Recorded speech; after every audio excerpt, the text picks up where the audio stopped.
control of the international trade system for the best part of a century. The empire reached its heights under Queen Victoria, who came to the throne in 1837 following the death of her childless uncle William IV. Although primarily motivated by a desire to increase the wealth of the empire through trade and commerce, the British were also known to use their military power to defend the interests of fellow Christian nations or to help preserve the European balance of power. In 1827, the Royal Navy joined the French and Russian fleets in defeating the Ottoman Turkish fleet at the Bay of Navarino, paving the way for Greek independence in 1829, though the increasing influence of Russia in the Balkans at the expense of the Ottomans was to be a cause for concern in the coming decades. Further to the east, Britain went to war in 1839 with the Qing Empire in China over the right to sell the addictive opium drug which the Chinese government had tried to ban. Gordon would see action in both Russia and China over the course of his military career. British military officers and their families were posted all round the world in the service of the Empire, and in 1836 the 3-year-old Charlie Gordon accompanied his father to a posting in Dublin. 2 years later, Henry William was promoted to lieutenant colonel and transferred to Leith Fort on the Forth Estuary near Edinburgh. In 1840, Colonel Gordon was moved to the island of Corfu in the Ionian Islands, which had become a British protectorate since the Battle of Navarino and would remain under British control until 1864.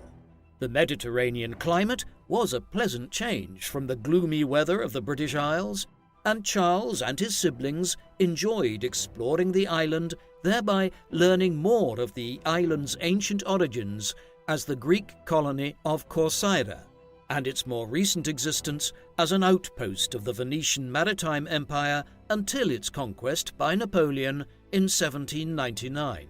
The Gordon children also received lessons from an English tutor alongside readings from the Bible and other religious texts from their mother for 2 or 3 hours a day.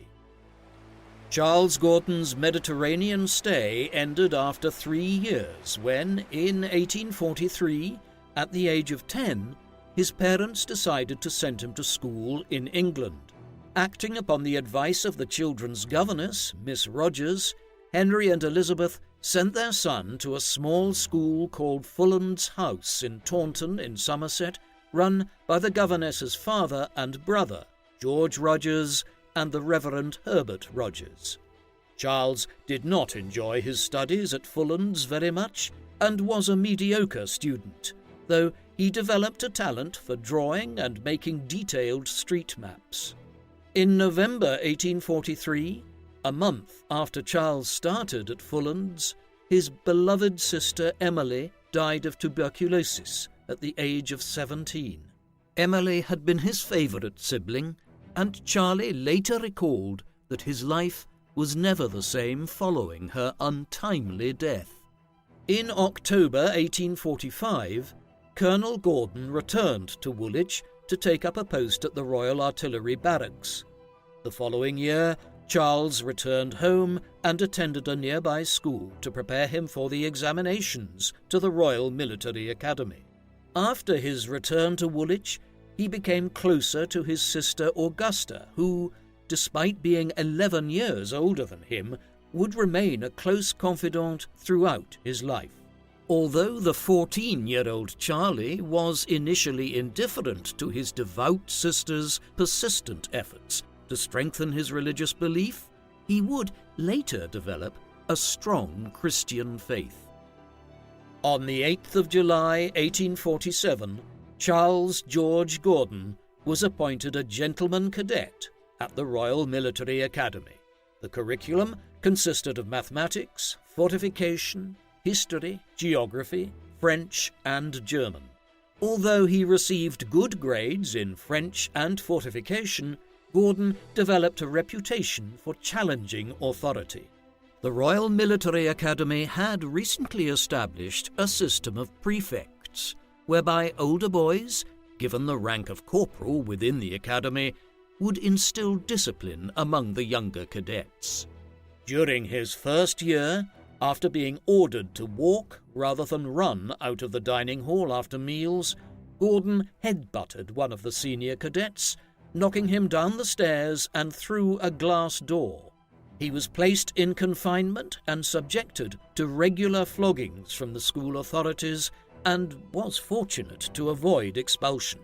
In the immediate aftermath of the incident, Gordon protected himself by seeking isolation from his friends and classmates, but after a while, his rebellious streak returned, and he was often heard making disparaging remarks about the officers during parades.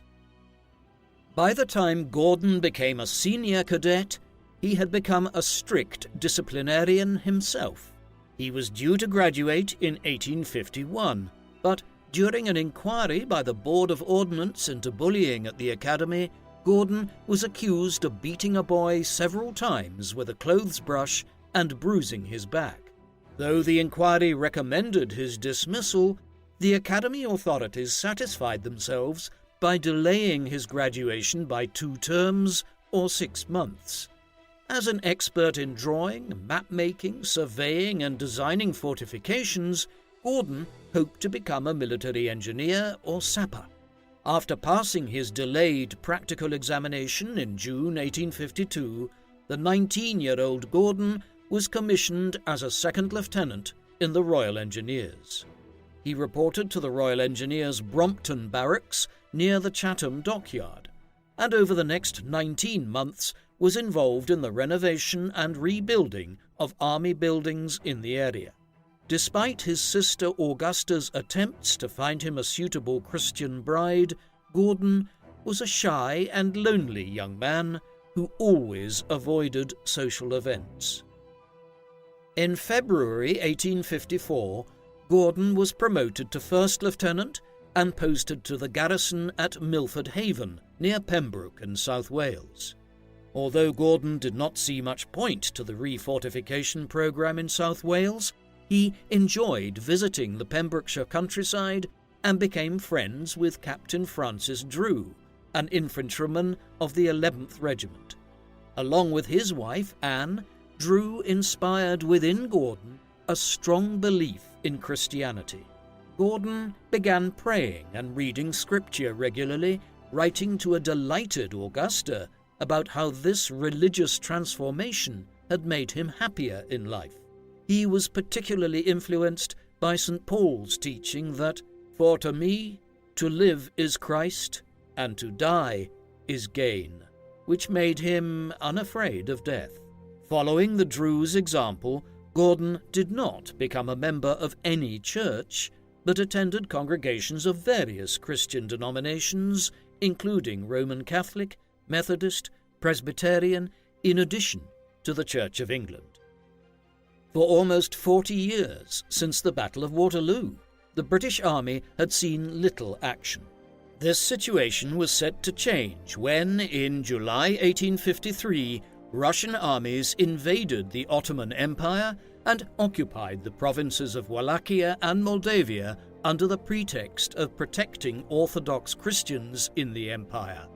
In November 1853, the Russian Black Sea Fleet defeated and destroyed the Ottoman fleet at the Battle of Sinope.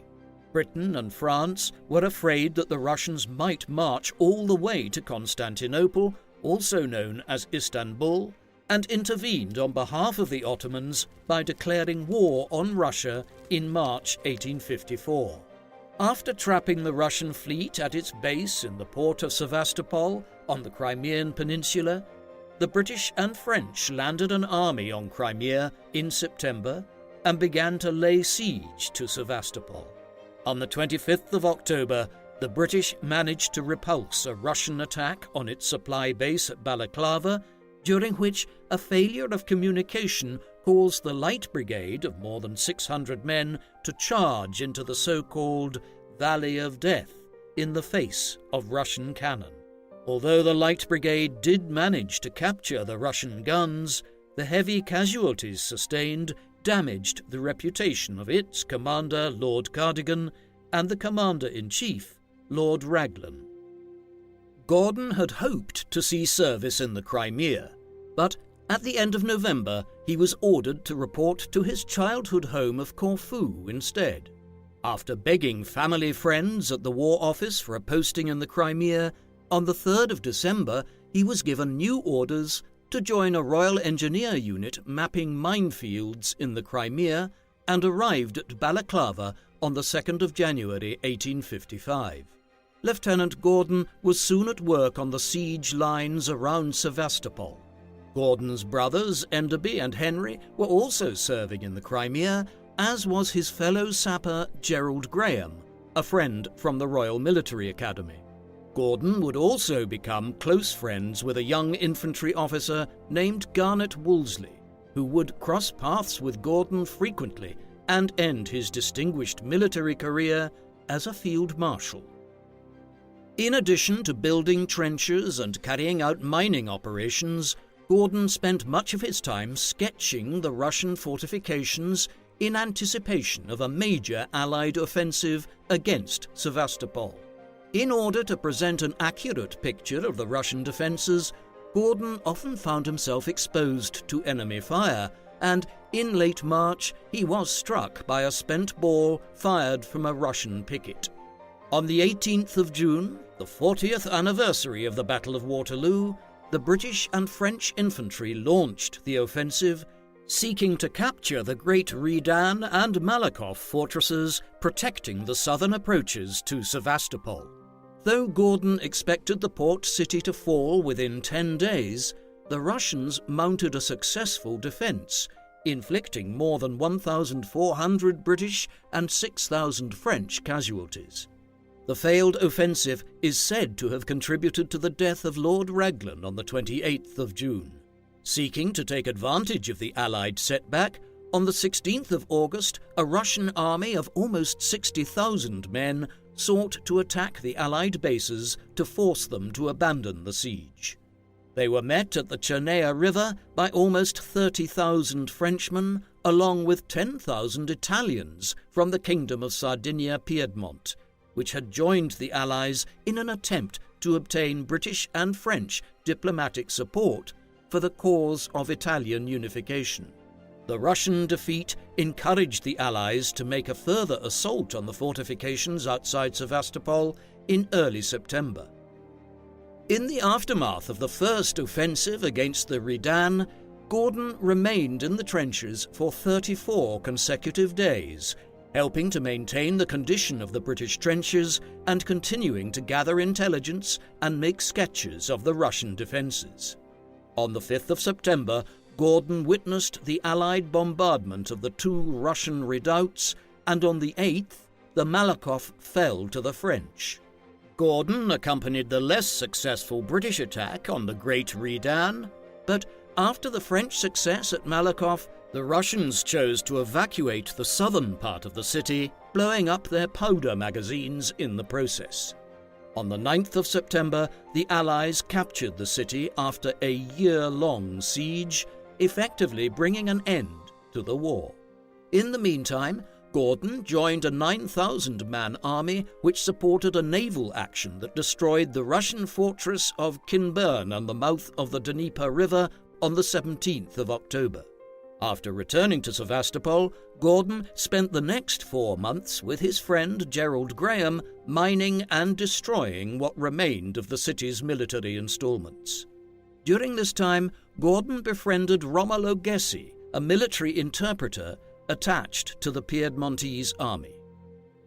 In March 1856, the Crimean War ended with the signing of the Treaty of Paris. For his service during the war, Gordon was awarded the French Légion d'honneur, the coveted Order of Merit established by Napoleon in 1802. As part of its terms, the Treaty of Paris established the Kingdom of Romania, an autonomous political entity within the Ottoman Empire. The treaty established an international commission to survey the new border between Russia and Romania. In recognition of his drawing and map-making skills, Gordon was appointed to the three-man British delegation headed by Colonel Edward Stanton.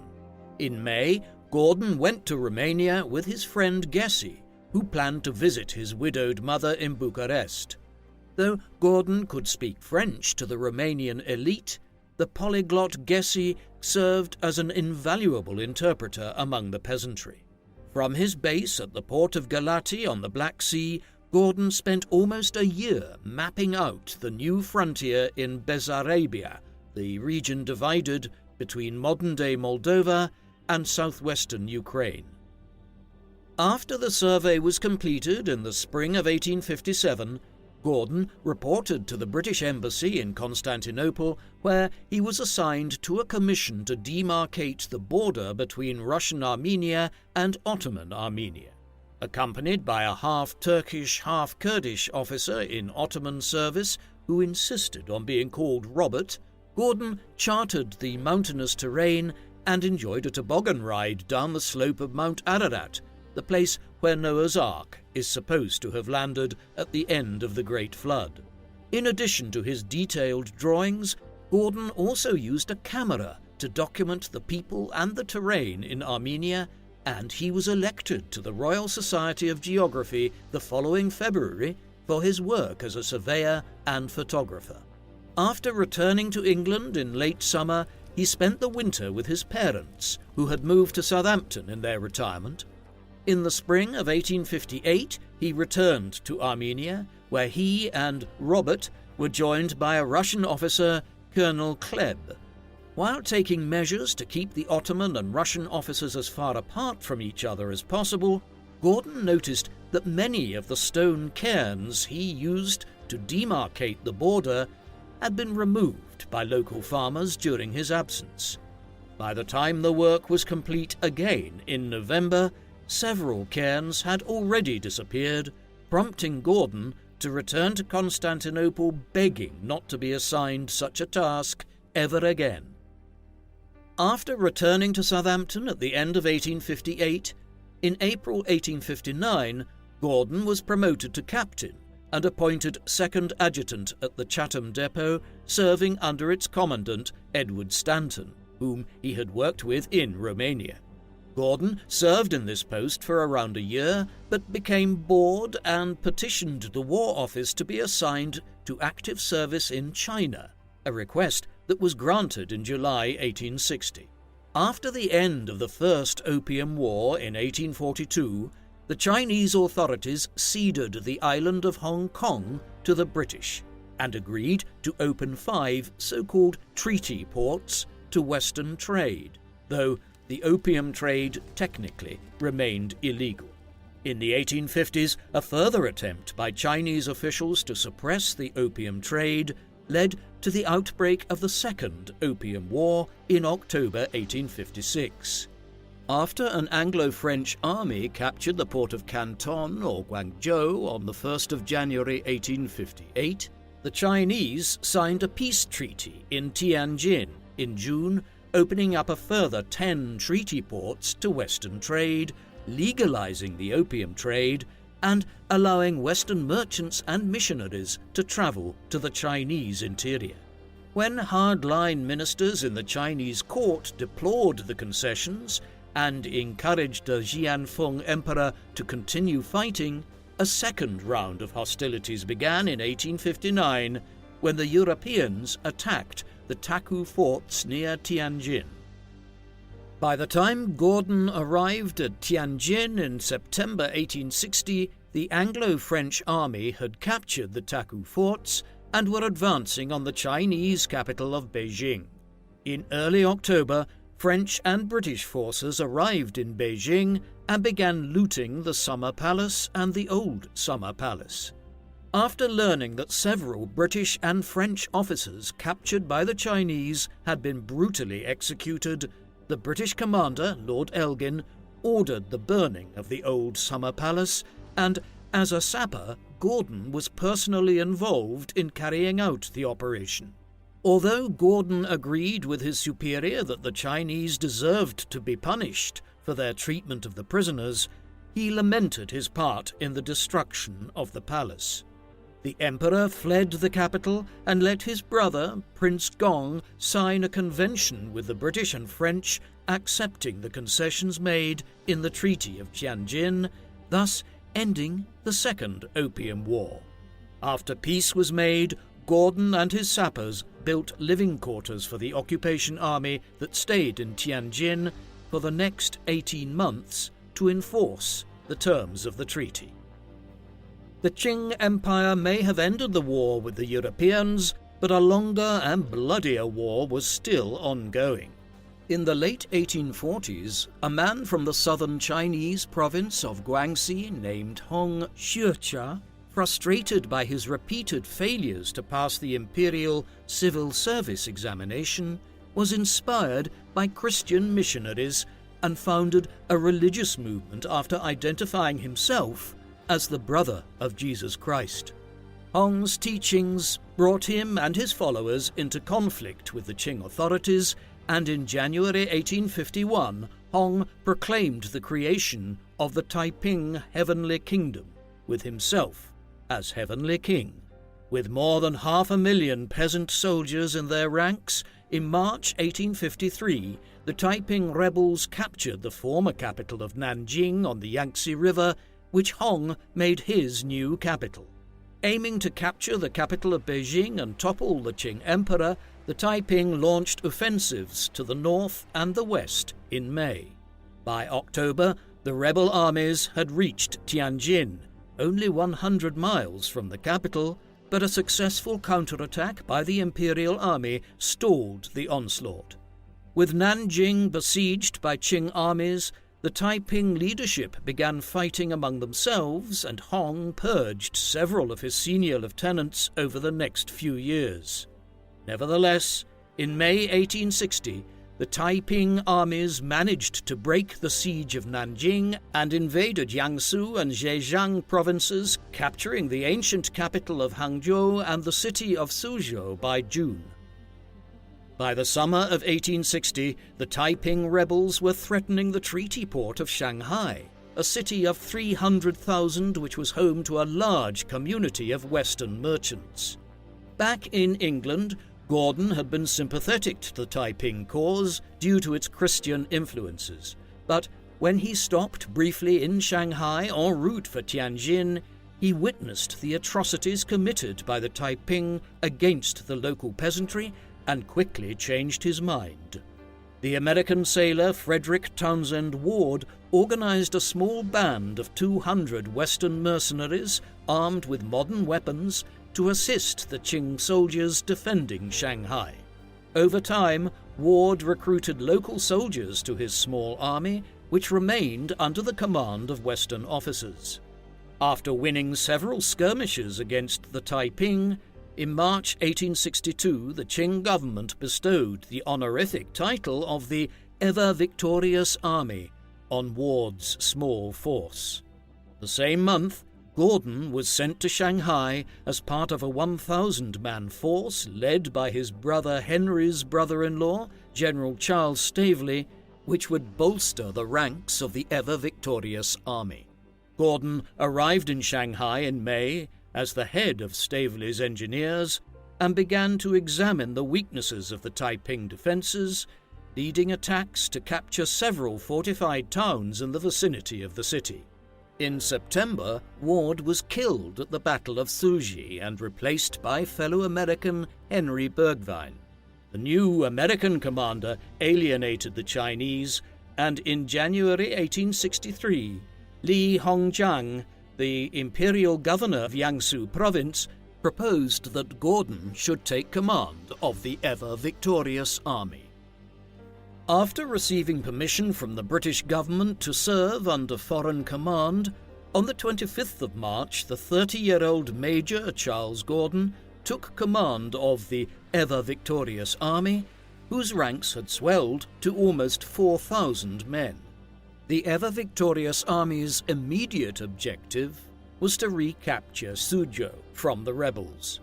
Within days of taking command, he sought to improve the discipline of the men by providing them with uniforms and conducting regular drills. Though Gordon's strict methods led to desertions from the ranks, he also added to his contingent by recruiting hundreds of dissatisfied Taiping soldiers. Gordon was critical of Chinese tactics to launch frontal attacks against the enemy, and with his detailed understanding of the topography, he sought to utilize the canal network in southern Jiangsu to support attacks at key strategic points in the enemy flank and rear. Assisted by a fleet of steamers and Chinese junks, in April the ever-victorious army successfully recaptured the towns of Changsu and Taikang from the rebels. During both battles, Gordon exhibited considerable bravery under fire, and his inspirational leadership in the Taiping War would earn him the nickname Chinese Gordon in the British press.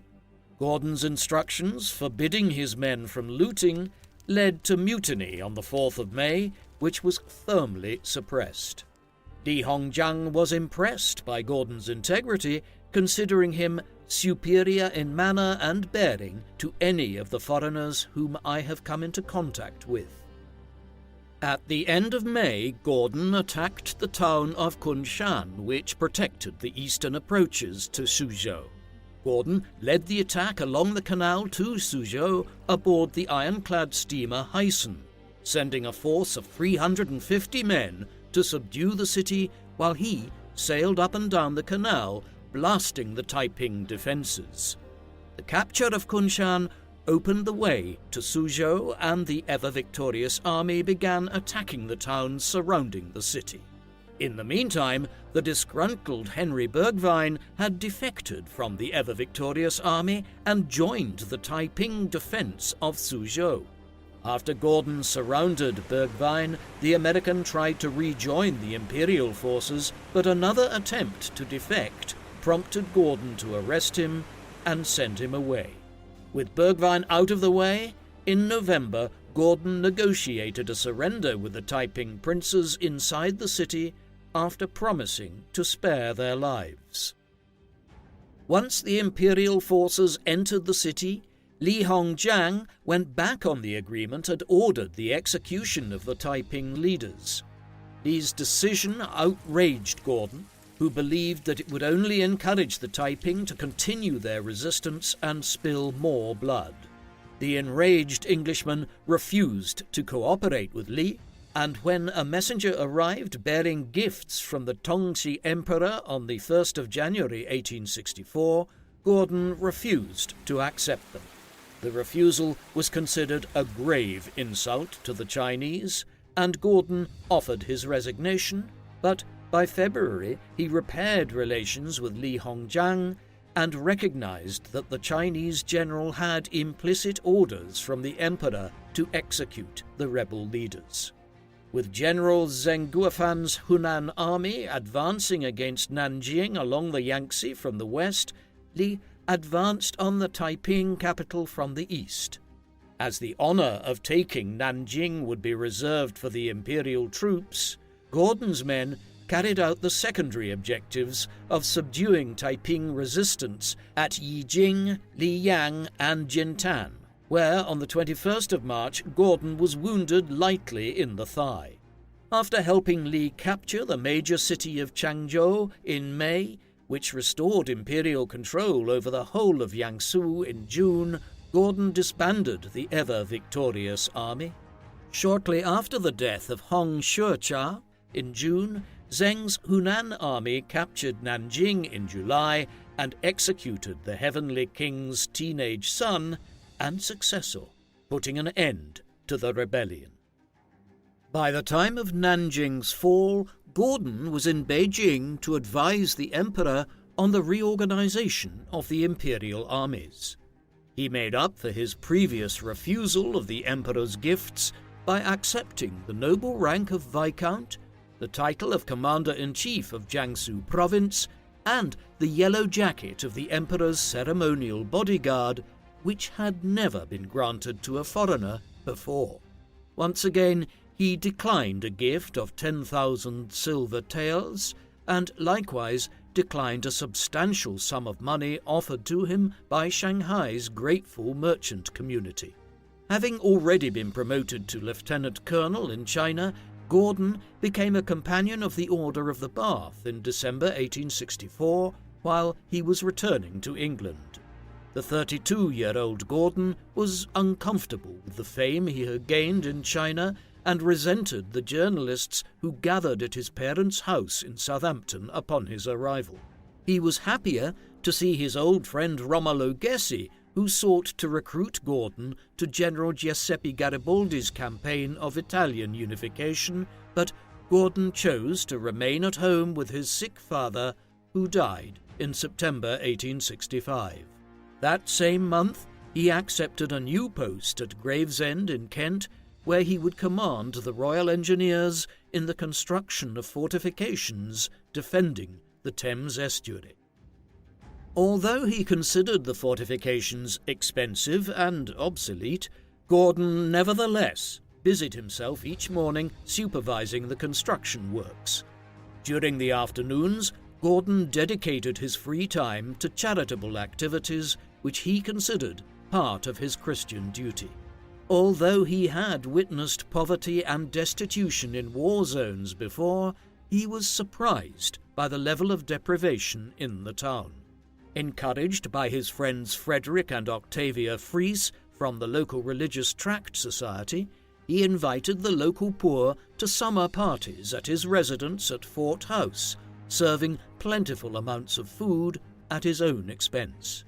He taught geography and arithmetic at the local ragged school for working-class children and allowed some of the poorer boys to stay for several nights at Fort House, ensuring they were well-clothed and well-fed. In 1867, he converted a couple of the reception rooms into classrooms and opened a night school teaching up to 500 boys over 5 years. He is said to have spent 90% of his salary for charitable purposes and also donated a gold medal he received from the Chinese emperor.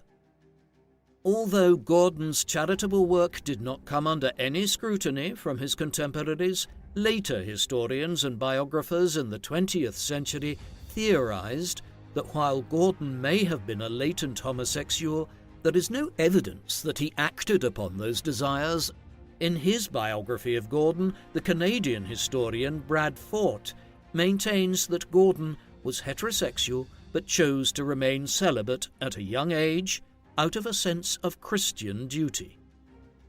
While Gordon hoped he would be posted back to China, in 1871 he was appointed to the Danube Commission tasked with surveying the waterways of the Danube Delta. In October, he left for Galati, the port town he had last seen in 1857. While he found the work rather dull, he was glad to stay with Romolo Gessi in Bucharest and enjoyed his travels throughout the Romanian countryside.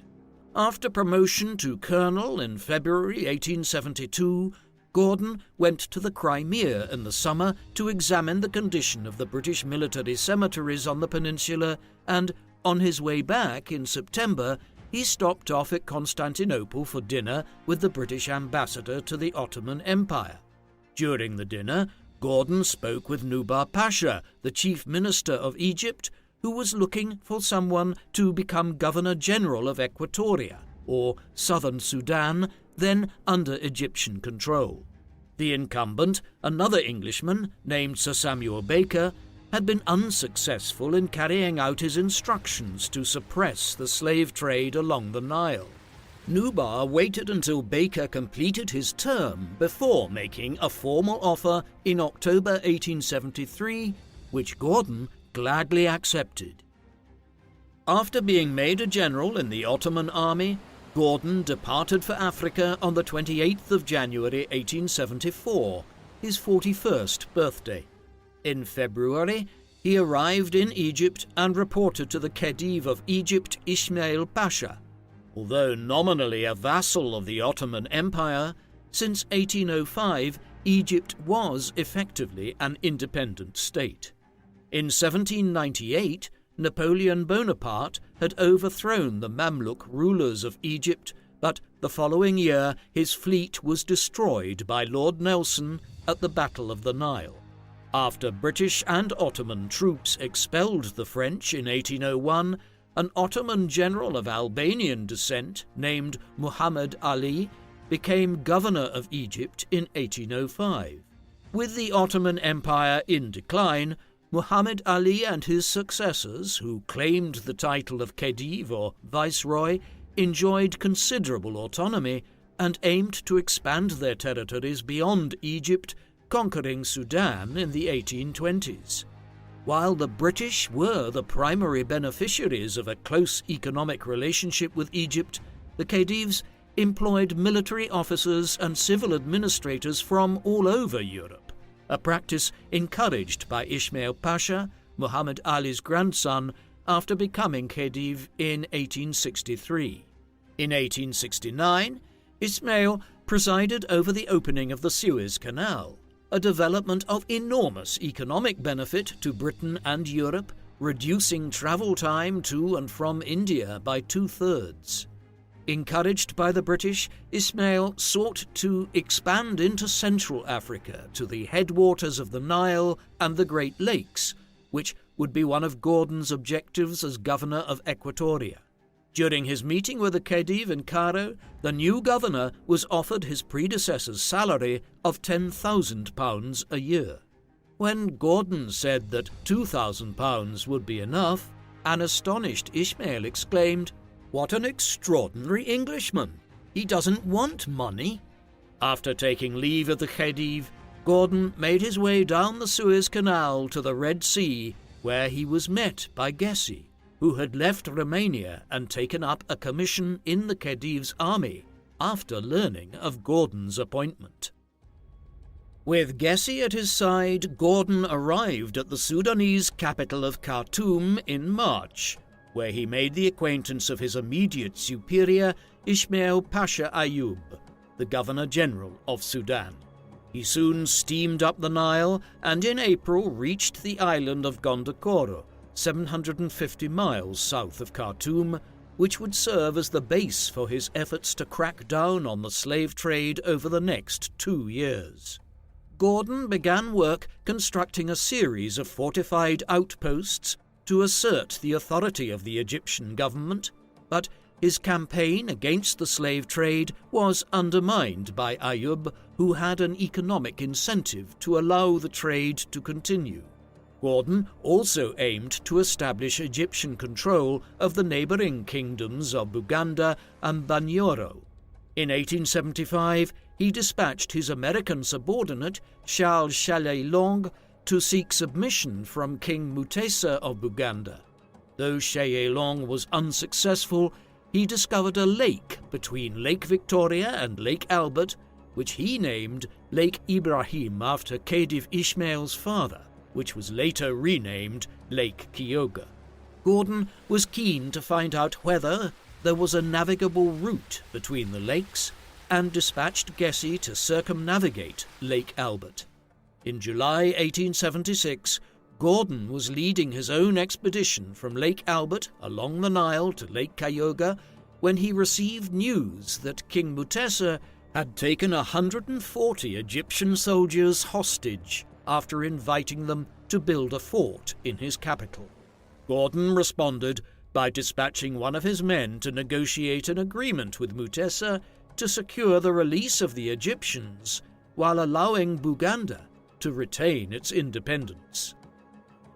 Having accomplished all he could in suppressing the slave trade in Equatoria, Gordon left in October and informed the Khedive of his intention to resign his governorship.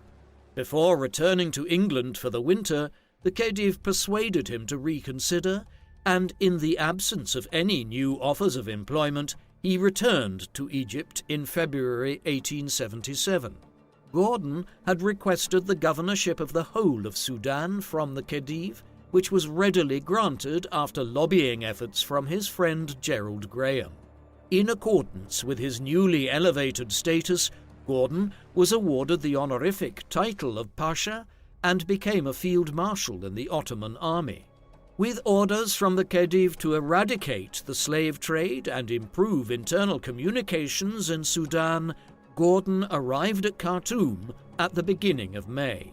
Within weeks, he instituted a series of reforms, abolishing public flogging, disbanding the Bashi Bazouks, unpopular local Turkish militia, and placing a box at the door of the governor's palace to receive petitions from the populace.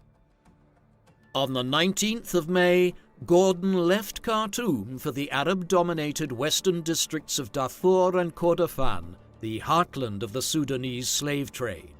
Gordon proposed the gradual abolition of slavery by forcing slaveholders to register their slaves by the 1st of January 1878, with complete abolition scheduled for 1889. The most powerful slave trader in Sudan was Zubair Rahma, who had conquered Darfur for Egypt in 1874, but was away fighting for the Ottoman army against the Russians in Bulgaria. In his absence, Zubair's son, Suleiman, led an insurrection against the Egyptian authorities, prompting Gordon to ride out and suppress the rebellion. On the 2nd of September, Gordon and a small entourage appeared, unannounced, amongst Suleiman and his 3,000 rebels and ordered them to submit in return for positions within the Egyptian administration. Impressed by Gordon's fearlessness, 3 days later, Suleiman and a number of his subordinate chiefs agreed to withdraw. Not long after Gordon returned to Khartoum in January 1878, he was summoned to Cairo to advise the Khedive on his mounting financial problems. Ismail Pasha had spent heavily on cultural and infrastructure projects and brought Egypt to the brink of bankruptcy. Having begun his reign as Khedive with a national debt of £3 million, by 1876 the figure had risen to £81 million, and half of the country's income was being used to service interest payments to European bondholders. In 1875, the Khedive sold Egypt's 45% stake in the Suez Canal for £4 million to the British government, which increased its scrutiny of Egyptian government finances. The British and French demanded an inquiry, but refused to accommodate the Khedive's wishes for Gordon to chair it. Gordon's suggestion to suspend interest payments for a year and prioritize the pay of government officials and soldiers was dismissed by the chair of the inquiry, Major Evelyn Baring. Instead, the commission seized the Khedive's personal estates and limited his powers to that of a constitutional sovereign, with Nubar Pasha as prime minister. In June 1879, Ismail was pressured by the British and French to abdicate in favor of his son, Tewfik Pasha, and went into exile. Gordon had left Cairo in March 1878, and by June he was back in Khartoum to carry out administrative reforms in order to stabilize Sudan's finances. In July, he received word that Suleiman Rahma was leading another rebellion in the province of Bahr el-Ghazal, where he had been appointed vice-governor. Gordon dispatched Gessi to the southern province to suppress the rebellion, and over the next 6 months the Italian officer achieved a string of victories which weakened the rebels. After Suleiman appealed for reinforcements from Darfur and Kordofan, Gordon set out from Khartoum in March 1879, headed for Suleiman's headquarters at Shaka. Closely pursued by Gessi from the south, Suleiman retreated to Shaka, where Gordon was closing from the northeast. After meeting with Gessi at the end of June, Gordon returned to Khartoum while Gessi completed the task of capturing and executing Suleiman in the middle of July. With the elimination of Suleiman, the slave trade in Sudan was broken up. Gordon considered his mission complete and left Khartoum in August, preparing to resign. After an ill-fated attempt at the end of the year to negotiate a border dispute with the king of Abyssinia, modern-day Ethiopia, Gordon tendered his resignation to Khedive Tewfik in January 1880 and returned to England. After 5 years in Africa, the exhausted Gordon decided to spend 2 months resting in Switzerland. By the time he returned to England in April, he had received an offer from King Leopold II of Belgium to serve as Viceroy of the Belgian Congo, as well as another to become Governor of Cape Colony in South Africa.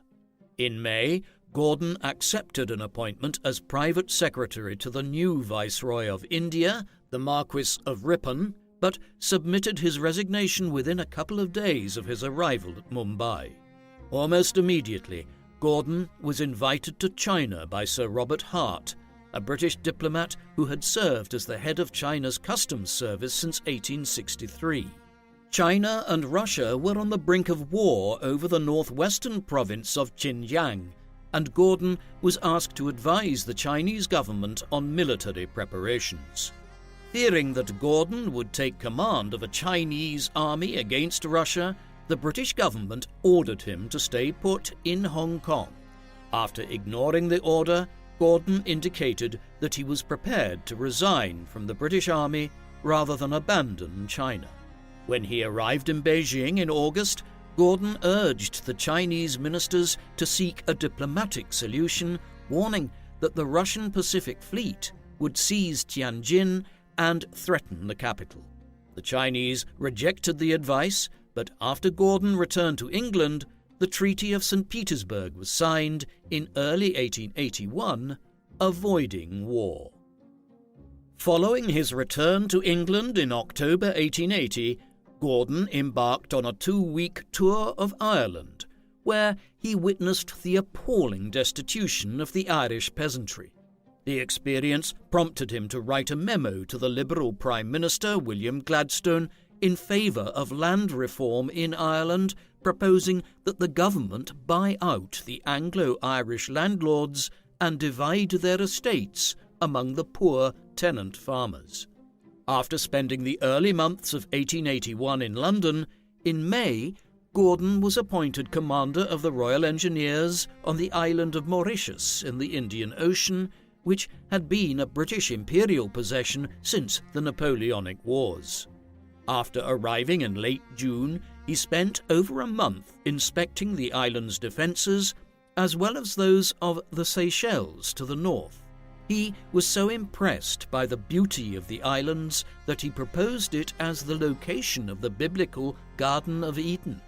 In August, Gordon wrote up his Memorandum on Colonial Defences, setting out his views not only on Mauritius and its surrounding islands, but the whole question of imperial defence.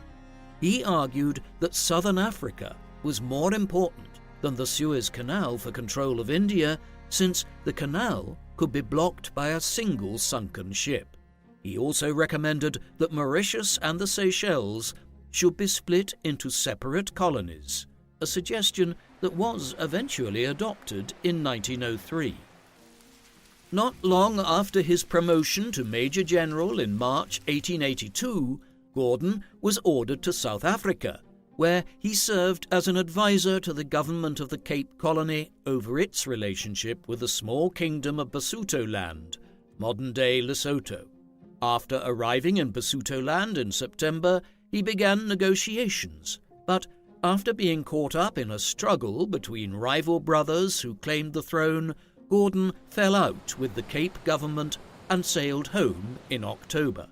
Following a short stay in England, he decided to travel to the Holy Land and arrived in Jerusalem in January 1883.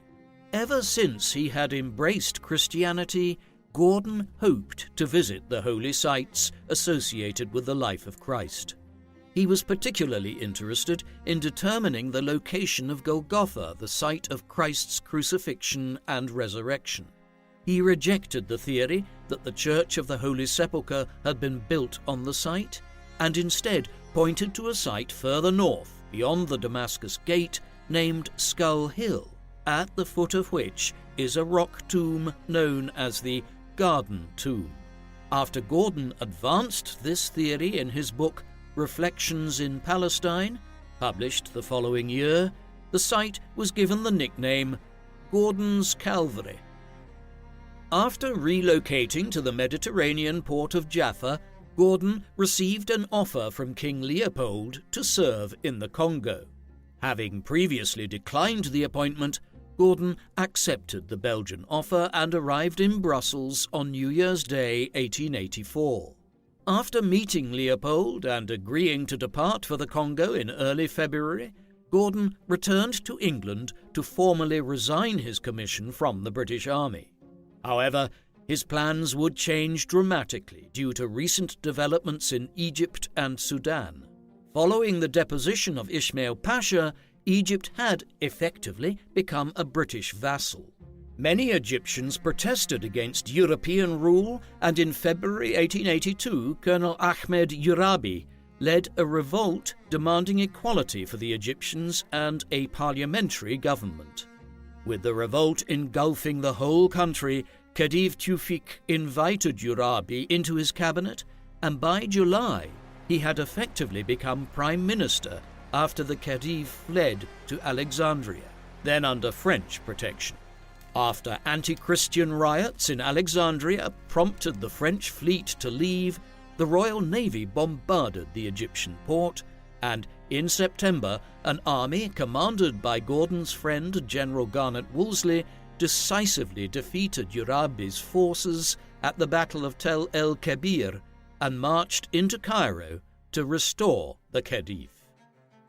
Although the Urabi revolt had been suppressed, a larger revolt was underway in Sudan, led by the religious leader Muhammad Ahmed, who proclaimed himself the Mahdi, an Islamic Messiah. In the summer of 1883, the British advisors to the Khedive organized an army of 8,000 Egyptians under the command of Colonel William Hicks to defeat the Mahdi.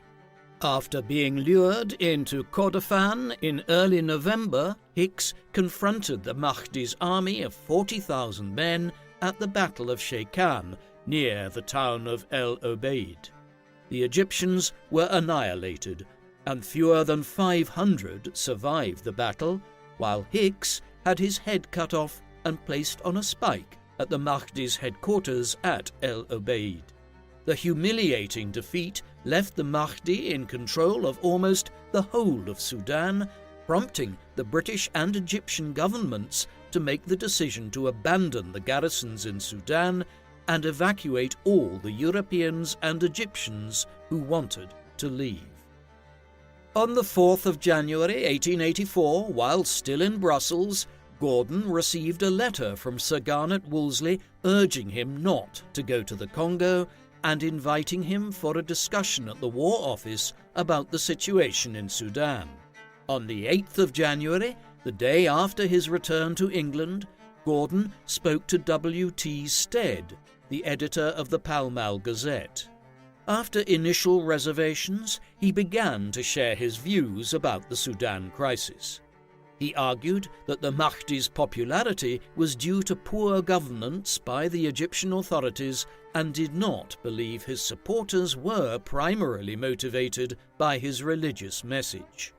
He criticized the government's evacuation announcement, which he considered counterproductive to morale in the areas of Sudan that remained loyal to the Egyptian government, and warned that failure to eliminate the Mahdi would cause the uprising to spread to Egypt. He proposed that Sir Samuel Baker and his brother Colonel Valentine Baker should be sent to Egypt to rescue the situation. Stead took a few liberties in his reporting, and the article came out on the 9th under the headline, "Chinese Gordon for the Sudan," making Gordon the popular choice for the mission. On the 15th of January, Gordon met Wolseley at the War Office, where the latter proposed sending Gordon to Sudan to report on the military situation there, provided Sir Evelyn Baring, the British Consul General in Cairo, approved of his appointment. On the 16th, Gordon went to Brussels, but was recalled to London the following day by Wolseley with news that Baring had agreed to his assignment. After an uncomfortable meeting informing the Belgian king that he was obliged to answer the call of his country but would happily go to the Congo afterwards, Gordon arrived in England on the morning of the 18th. From his country estate at Harden, Gladstone believed that Gordon's role was merely to advise the government on what should be done, and the government was not bound by his recommendations. However, when he met with 4 cabinet ministers on the 18th, Gordon was informed that he was to organise the evacuation himself. Although the ministers had reservations about appointing a man to lead an operation he opposed, the government felt it had no choice other than to agree to the demands of public opinion and to send Gordon back to Sudan. That evening, Gordon left London and arrived at the Egyptian port of Port Said on the 24th of January. He had planned to sail down the Suez Canal and head to Khartoum immediately, but was persuaded by Baring and Gerald Graham to call on the Khedive in Cairo, where he was reappointed Governor-General of Sudan. While in the Egyptian capital, Gordon met Zubair Rahma, the former slave boss whose son had been executed on Gordon's orders 5 years earlier. Despite their disagreements, Gordon believed that Zubair could reactivate his tribal networks and challenge the Mahdi's control of Sudan. At a meeting with Baring and Egyptian officials on the 26th of January, Gordon proposed taking Zubair with him to Khartoum, but the request was denied. That same night, a disappointed Gordon left Cairo and arrived at Khartoum on the 18th of February. Gordon's instructions from Baring were to save lives and property while establishing some rough form of government which will prevent anarchy and confusion. On his way to Khartoum, Gordon's mood swung between optimism and pessimism, confident that the Mahdi's hold on Sudan could be easily broken, but regretting that Zubair was not available to help him restore order. At a gathering of local leaders in the northern Sudanese town of Berber a few days before his arrival in Khartoum, Gordon made public the Khedive's proclamation of Sudan's independence and the evacuation of the Egyptian army. Gordon hoped that this would encourage the Sudanese leaders to accept his authority with the promise of self-government afterwards, but instead, the Sudanese felt abandoned and defected to the Mahdi, the exact outcome he had predicted during his interview with Stead in January. Following this setback, Gordon changed tack and wrote to the Mahdi, offering to make him Sultan of Kordofan under his authority as Governor-General. Unsurprisingly, the Mahdi reacted with contempt and sent back a reply asking Gordon to convert to Islam. After his previous doubts about the religious nature of the Mahdi's uprising, it was becoming increasingly clear that the Mahdi and his followers were fighting an Islamic jihad.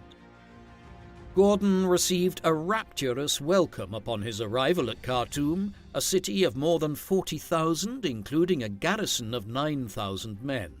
Gordon ordered the city gates to be opened, burned debt records, and freed the prisoners.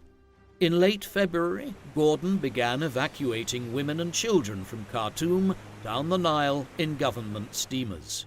He entrusted the defense of the city to local Sudanese troops, rather than the unreliable Egyptians or the hated Turkish militia.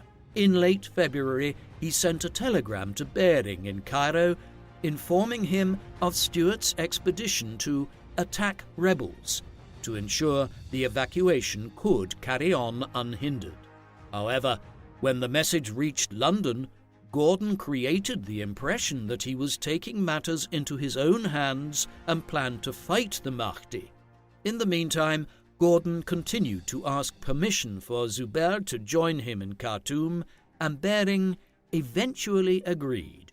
However, when the news reached London, the government bowed to pressure from the Anti-Slavery Society and decided to keep Zubair in Cairo. In response to this final refusal in early March, Gordon informed Bering that it would be impossible to establish a stable government in Sudan and proposed to leave things up to the Egyptians after the evacuation was complete. By ending the message, "If Egypt is to be quiet, Mahdi must be smashed up," Gordon once again gave the impression to London that he was planning to do battle with the Mahdi.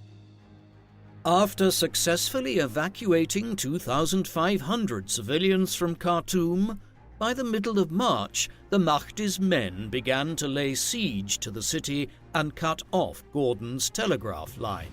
While Gordon was increasingly isolated in Khartoum, a revolt had broken out in eastern Sudan among the Hadendoa tribe, led by Osman Digna.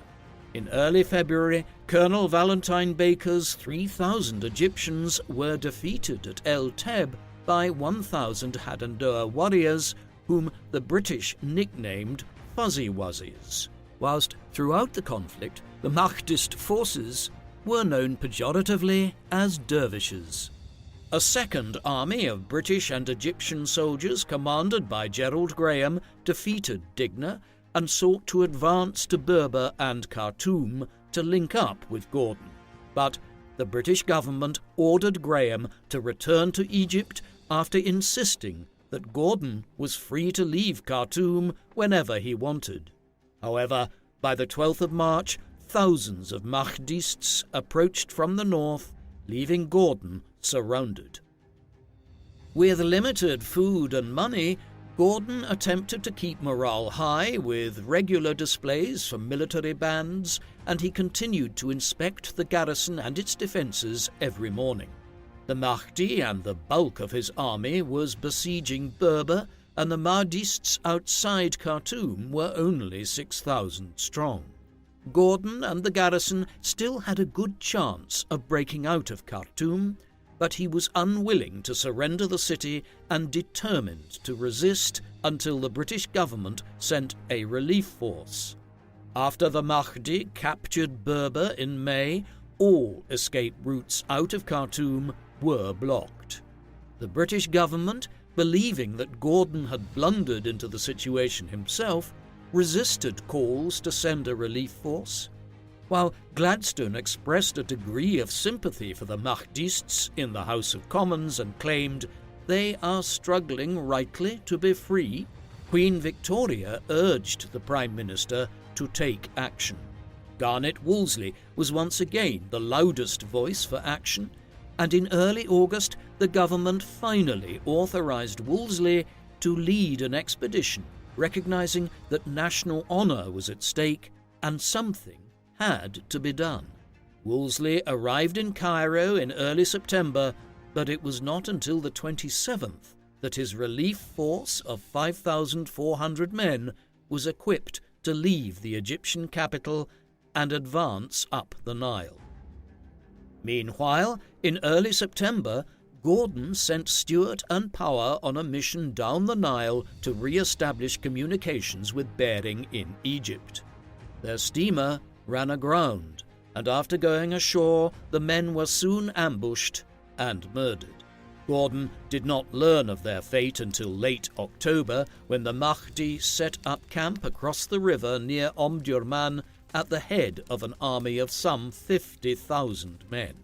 By December, supplies in Khartoum were running perilously low, and Gordon wrote in his journal that the city might fall if the relief force did not arrive in 10 days.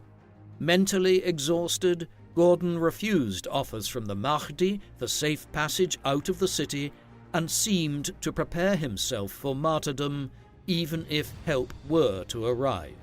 Wolseley had expected to reach Khartoum in early November, but progress upriver was painfully slow. In early January 1885, he divided his army into 2 columns, sending 1,400 men, mostly from the Camel Corps, to take the most direct route to Khartoum by crossing the desert, while the remainder of the force continued upriver. On the 17th of January, The Desert Column encountered a force of 14,000 Mahdists at Abu Klea, but managed to overcome them with minimal casualties. The column repelled a further attack a couple of days later at Abu Kru, once again inflicting heavy casualties on the enemy, but at the cost of more than 100 dead, including its commander, Major General Herbert Stewart. His inexperienced successor, Sir Charles Wilson, was overly cautious and wasted crucial time by reorganizing his forces and choosing to lead a reconnaissance mission to Khartoum at the head of 20 British soldiers and over 100 Egyptians. Through his telescope, Gordon was able to see the displays of mourning in the Mahdi's camp for the men killed at Abu Klea and Abu Kru, and gained heart that the relief force was not far away. A week later, anticipating that Wolseley's men would arrive any day, the Mahdi prepared to launch his final attack on Khartoum. The receding waters of the Nile exposed a narrow strip of land leading to the city walls, and on the morning of the 26th, the Mahdist army attacked and soon overcame Khartoum's weakened defences, killing 10,000 civilians and soldiers of the garrison over the course of the day. Although the Mahdi had issued strict orders not to kill him, Gordon died during the first hour of fighting at the staircase in the northwest of the Governor-General's palace. There is no consensus about how he died, but his contemporaries preferred the image of him calmly descending the staircase, unarmed, wearing his ceremonial uniform as Governor-General and the red fez of an Ottoman pasha. The Irish painter George William Joy's iconic painting of the death of Gordon depicts the general standing at the top of the staircase in his fez and British redcoat with a spear pointing at him. Other eyewitnesses recount him defending himself with his revolver and sword before finally being cut down. Gordon's head was cut off and presented to the Mahdi, while his body was thrown down a well. 2 days later, on the 28th of January, on what would have been Gordon's 52nd birthday, Charles Wilson and his small party arrived to survey the ruins of Khartoum and promptly turned back.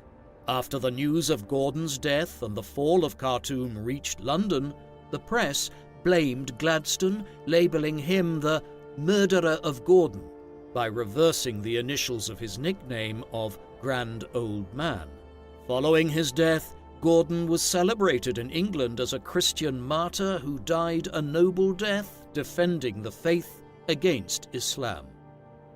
Charles George Gordon was the 5th generation of his family to serve in the British Army, but the manner of his death at Khartoum made him the most famous of them all. His drawing and surveying skills made him an excellent engineer officer, and after serving with distinction in the Crimea, his skills were often employed by the British government in surveying international borders. In his late 20s, he shot to fame as the commander of the ever-victorious army in China, and his small force made an outsized contribution to the suppression of the Taiping Rebellion in 1864. His strongly held Christian beliefs created a sense of honesty and integrity within him which astonished Li Hongxiang in China and later on Khedive Ismail in Egypt. His Christian faith inspired him to spend much time and money on charitable activities for the poor local children during his 6 years at Gravesend. The final decade of Gordon's life is primarily associated with Egypt and Sudan. In the service of the Khedive of Egypt, Gordon successfully suppressed the slave trade in Sudan, initially in Equatoria and later in the whole of Sudan. After spending the next few years hopping between India, China, Mauritius, South Africa and the Middle East, Gordon returned to Sudan for what would be his final assignment. Having criticised Gladstone's decision to abandon Sudan to the Mahdi, Gordon attempted to evacuate Khartoum while trying to make arrangements for a stable government in opposition to the Mahdi.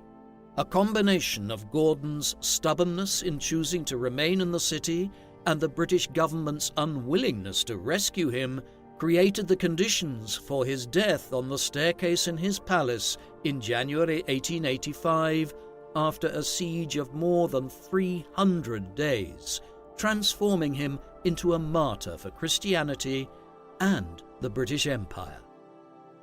What do you think of Gordon of Khartoum? Was he a brave and talented soldier who could inspire his men to great deeds on the battlefield? Or was he a military adventurer who was prone to disobeying his orders and getting himself into trouble? Please let us know in the comment section. And in the meantime, thank you very much for watching.